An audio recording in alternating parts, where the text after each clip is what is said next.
Hello all welcome to Kerala stock market guide. അപ്പോൾ എന്തുണ്ട് വിശേഷം? ഇന്നലെ നിഫ്റ്റിയിലെ ഒരു ക്രാഷിന് ശേഷം മാർക്കറ്റ് വീണ്ടും ഓപ്പണിങ്ങിലേക്ക് വരികയാണ്. ആദ്യം തന്നെ നമുക്ക് ഗ്ലോബൽ മാർക്കറ്റ് ഒന്ന് അനലൈസ് ചെയ്യാം. ആൻഡ് നമുക്ക് അതിനുശേഷം നമുക്ക് individual stocks and Nifty bank Nifty ലെവൽസും പരിശോധിക്കും. എന്തായിരിക്കും ഇത്രയും വലിയ ക്രാഷ് വന്നത് നമ്മൾ ചിന്തിക്കുകയാണെങ്കിൽ മൂന്ന് ന്യൂസസ് ഇങ്ങനെ കറങ്ങുന്നുണ്ടായിരുന്നു. ഇന്ത്യ, ചൈന പോലുള്ള കമ്പനികൾക്കുമേ റഷ്യൻ ഓയിൽ വാങ്ങുന്നതിൻ്റെ ഭാഗമായിട്ട് നികുതി വർദ്ധിപ്പിക്കാനുള്ള ഒരു തീരുമാനം ട്രംപിൻ്റെ ഭാഗത്ത് നിന്നുണ്ടെന്നുള്ള ഏകദേശമുള്ള ഒരു ധാരണ പുറത്തു വന്നതിൻ്റെ പുറത്താണ് ഇത്ര വലിയ ക്രാഷ് കിടന്നത്. ഈ 50-60% അല്ലെങ്കിൽ 80% എന്താ പറയുക, നമ്മൾ താരിഫ് ഇട്ടപ്പോൾ തന്നെ ഓൾമോസ്റ്റ് നമ്മുടെ ടോട്ടൽ പാനിക് ചെയ്യേണ്ട ആവശ്യങ്ങൾ കഴിഞ്ഞു. കാര്യം അങ്ങനെ ഒരു എന്താ പറയുക, ഒരു 60% മുകളിലൊക്കെ ഒരു കൺട്രിയുടെ മേൽ നികുതി വെച്ചാൽ തന്നെ ട്രംപ് ഒരു ഡീൽ മീൻസ് ട്രേഡ് എന്ന് പറയുന്ന സാധനം ഇമ്പോസിബിൾ ആയിട്ട് മാറുകയാണ് ഉണ്ടായത്. ഈ 500 എന്നുള്ള ഫിഗർ കൊണ്ട് പ്രത്യേകിച്ച് ഗുണമൊന്നുമില്ല. കാര്യം 50-60% മുകളിൽ ട്രേഡ് ലിമിറ്റ് എക്സിറ്റ് ചെയ്യുമ്പോൾ തന്നെ, അത്രയും വലിയ ഒരു തിരിവ് ചുമത്താൻ തീരുമാനിക്കുമ്പോൾ തന്നെ മോസ്റ്റ്ലി ട്രേഡ് എന്ന് പറയുന്നത് 0 ആവാനാണുള്ള പോസിബിലിറ്റി. ഓക്കെ, അപ്പം ഇനിയിപ്പോൾ അതിൽ കൂടുതൽ എന്ത് സംഭവിക്കാനാണെന്നാണ് എൻ്റെ ഒരു പേഴ്സണൽ ഒപ്പീനിയൻ. നമുക്ക് നോക്കാം.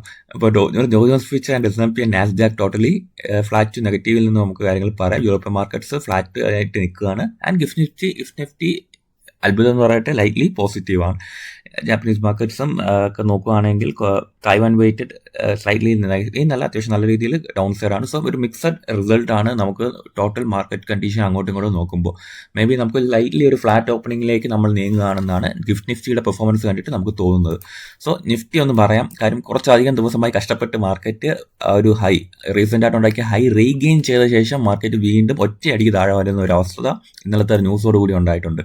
അപ്പോൾ നമുക്ക് 15 മിനിറ്റ് ചാർട്ട് നോക്കാം. സിമ്പിൾ കാര്യമേ ഇന്നത്തെ ദിവസം നോക്കേണ്ടതുള്ളൂ. 2 ലെവൽ ഹോൾഡ് ചെയ്യുന്നുണ്ടോ എന്നുള്ള കാര്യം നമ്മൾ മനസ്സിലാക്കേണ്ടതുണ്ട്. ഒന്ന്, ഇന്നലത്തെ ലോ ഈ 25,880 എന്നുള്ള റേഞ്ച് മാർക്കറ്റ് ഹോൾഡ് ചെയ്യുന്നുണ്ടോ എന്നുള്ള കാര്യം നമ്മൾ നോക്കുക. അപ്പം ആൻഡ് ഈ ലോ 25,700 തൊട്ട് ഈ ഒരു റേഞ്ച് 25,690. അപ്പോൾ ഇന്നത്തെ ദിവസം മാർക്കറ്റ് ഒരു എത്ര % ഒരു 0.81%, ഒരു 200 പോയിന്റ് ഡൗൺ സൈഡ് കൂടെ വരികയാണെങ്കിൽ ഇന്നത്തെ ദിവസം പോലും അത്രയും വരുവാണെങ്കിൽ പോലും നമ്മൾ പേടിക്കേണ്ട ആവശ്യമില്ല. മറിച്ച് ഇന്നത്തെ ദിവസം 25,680 താഴെയൊക്കെ അത്യാവശ്യം നല്ല രീതിയിൽ ഡൗൺ സൈഡ് പോവുകയാണെങ്കിൽ പിന്നെ ഒരു നെഗറ്റീവ് ബെയറിഷ് ട്രെൻഡിലേക്ക് മാർക്കറ്റ് പോകും. അല്ലാത്ത പക്ഷം ഈ ഒരു ഏരിയ മാർക്കറ്റ് ഹോൾഡ് ചെയ്യുമെന്ന് നമുക്ക് പ്രതീക്ഷിക്കാം. അല്ലാത്ത പക്ഷം നെഗറ്റീവ് ട്രെൻഡിലേക്ക് പോകും. ഇപ്പോൾ ഇൻട്രാഡേ ലെവലിൽ നമുക്ക് കുറച്ചും കൂടെ നോക്കുകയാണെങ്കിൽ ഈ 2 ഏരിയ ബൈയിങ് ലെവലായിട്ട് ആക്ട് ചെയ്യാം. മാർക്കറ്റ് ഇന്നത്തെ ദിവസം ഈ 2 ഏരിയ ഹോൾഡ് ചെയ്യുകയാണെങ്കിൽ ടോട്ടലി നമുക്ക് വലിയ ഭയപ്പെടാനില്ല എന്ന് പറയാം. മറിച്ച് ഈ ഒരു ഏരിയാസ് ഹോൾഡ് ചെയ്യുന്നില്ല, വീണ്ടും ഡൗൺ സൈഡാണ് വരുന്നതെങ്കിൽ നമ്മൾ ബെയറിഷ് ട്രെൻഡിലേക്ക് ടോട്ടലി പോകാനാണ് പോസിബിലിറ്റി. ഓക്കെ, അപ്പോൾ അങ്ങനെ ഒരു അവസ്ഥ വരാതിരിക്കട്ടെ നമുക്ക് പ്രതീക്ഷിക്കാം.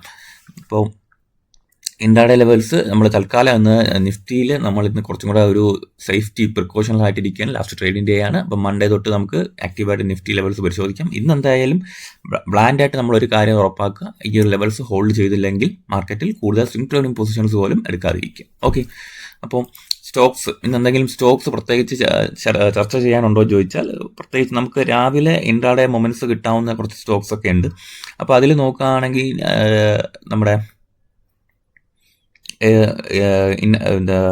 ബജാജ് ഫിൻസർവ് അല്ലെങ്കിൽ ഭാരത് ഫോർജ് പോലുള്ള കമ്പനികളിൽ ഇൻട്രാഡേ മൊമെൻറ്റ്സ് കിട്ടാൻ സാധ്യതയുണ്ട്. ബിക്കോസ് അവർ അക്വിസേഷൻസ്, അതായത് ബജാജ് ഫിൻസർവ് ഒരു അക്വിസേഷനാണ് പൂർത്തിയാക്കിയിരിക്കുന്നത്. ലൈക്ക് ബജാജ് ഹോൾഡിംഗ്സ് ഇൻവെസ്റ്റ്മെൻറ്റാണ് ജമലാൽ സൺസുമായിട്ട് ബന്ധപ്പെട്ട് ഇൻഷുറൻസ് സബ്സിഡറി, അവരുടെ ഇൻഷുറൻസ് സബ്സിഡിയായ ബജാജ് ജനറൽ ഇൻഷുറൻസ് ആൻഡ് ബജാജ് ലൈഫ് ഇൻഷുറൻസിൽ മോസ്റ്റ്ലി 23% സ്റ്റേക്കാണ് അവർ അക്വയർ ചെയ്യുന്നത്. അതിൻ്റെ ന്യൂസിൻ്റെ പ്രകാരമായിട്ട് ബജാജ് ഫിൻസർവിലൊക്കെ മേ ബി ഒരു ഇൻട്രാഡേ മൊമെൻറ്റ്സിൻ്റെ പോസിബിലിറ്റി ഉണ്ട്. പിന്നെ ഭാരത് ഫോർജിന് ഒരു German based agile robots SE ആയിട്ട് ചേർന്ന് ഒരു MOU സൈൻ ചെയ്തിട്ടുണ്ട് for exploration of space of AI driven robotics and intelligent industrial automation എന്നൊരു റീജിയൻ, ആ ഒരു പ്രോസസ്സിന് വേണ്ടിയിട്ട്. അപ്പോൾ ആ ഒരു MOU ആണ് സൈൻ ചെയ്തിരിക്കുന്നത്. പിന്നെ ആസ്ട്ര മൈക്രോവേവിന് കുറച്ച് ഓർഡർ കിട്ടിയിട്ടുണ്ട്. 275 കോടിയോളം വരുന്ന ഓർഡറാണ് കിട്ടിയിട്ടുള്ളത്. ഇന്ത്യൻ എയർഫോഴ്സുമായി ബന്ധപ്പെട്ടാണ് വന്നിരിക്കുന്നത്.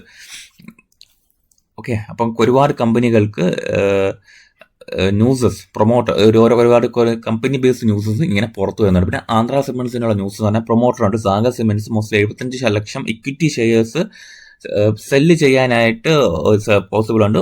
ഓഫർ എന്താ പറയുക, വയ ആൻഡ് ഓഫർ ഫോർ സെയിൽ വഴിയാണ് അവർ സെല്ല് ചെയ്യാനായിട്ട് ഉദ്ദേശിക്കുന്നത്. ഓക്കെ, അപ്പോൾ ഇങ്ങനെ അവിടെ എവിടെയായിട്ട് ചെറിയ ചെറിയ ന്യൂസസ് ഒക്കെ പൊങ്ങി വരുന്നുണ്ട്.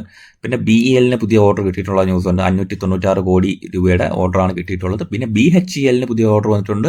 5400 കോടിയോളം രൂപയുടെ വലിയൊരു ഓർഡറാണ് കിട്ടിയിട്ടുള്ളത്. ഇന്നലെ വന്ന ഡൗൺ സൈഡ് മേ ബി ഇന്ന് അത് പൂർത്തീകരിക്കാം, ലൈക്ക് തിരിച്ച് വരാനായിട്ടുള്ള പോസിബിലിറ്റി ഉണ്ട്.